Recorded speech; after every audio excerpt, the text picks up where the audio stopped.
When you are styling around a specific plant, and you guys know how much I love golden plants or chartreuse plants. In this case, I am going to try a touch of gold holly. This is a southern living plant, 2 feet high by 4 feet wide. I have an idea where I'm going to plant it in the garden. But whenever I am trying to style something in general, I really want to come up with a beautiful combo of plants and I guess some ideas for a beautiful color vignette. Here's the tip. Bring your plant with you, or at least a sampling of the plant if you are bringing more than one. So I've got this touch of gold, and emblematic of the fact that I just love yellow and lavender, yellow and purple, and yellow with those colors that are really, really tough. I've brought my plants, and now I'm looking at different options to stage around it. Now, when I come, I seldom ever have specific plants on my list. That it doesn't matter if I'm coming here to Bricks or if I'm going to, Lowe's or Home Depot or TLC or wherever. I don't come with a specific plant list in mind. What I come with is an idea of what I want the overall effect to be, and more specifically, what color palette I want to use. Option number one, partly because this is new to me, and here's the other tip.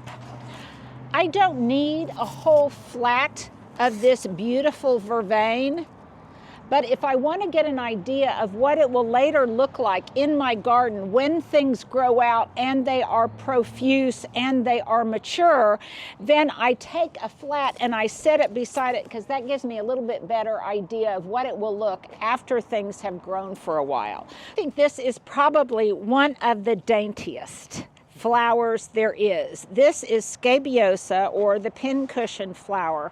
That is my next option. And yeah, I think it looks good with it. It repeats the lavender in the vervain, but look at how pretty that combo is. I just think that's really, really lovely. Now, another thing about Touch of Gold Holly, the more sun it's in, the yellower and the more golden it becomes. If it's in part shade, it might get a little variegated, and if it's in deep shade, which I really don't recommend, it will begin to revert to green. So I'm going to have it in that part sun, part shade environment, which also happens to be where the Scabiosa likes to be. Something that already exists in my garden that you all have seen in abundance, and that is this salvia. And I love this tone-on-tone thing. I love the deeper hues of the spires of this salvia, and how beautiful it looks with that lavender in the pincushion. Kind of tone-on-tone, but varying degrees of intensity of that purple hue, and all of it looks great with this Touch of Gold Holly. If you were doing a container planting of this, I would recommend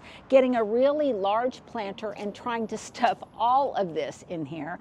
I am probably going to be using most of these things in the ground or in my window box. So there is a garden design tip for you.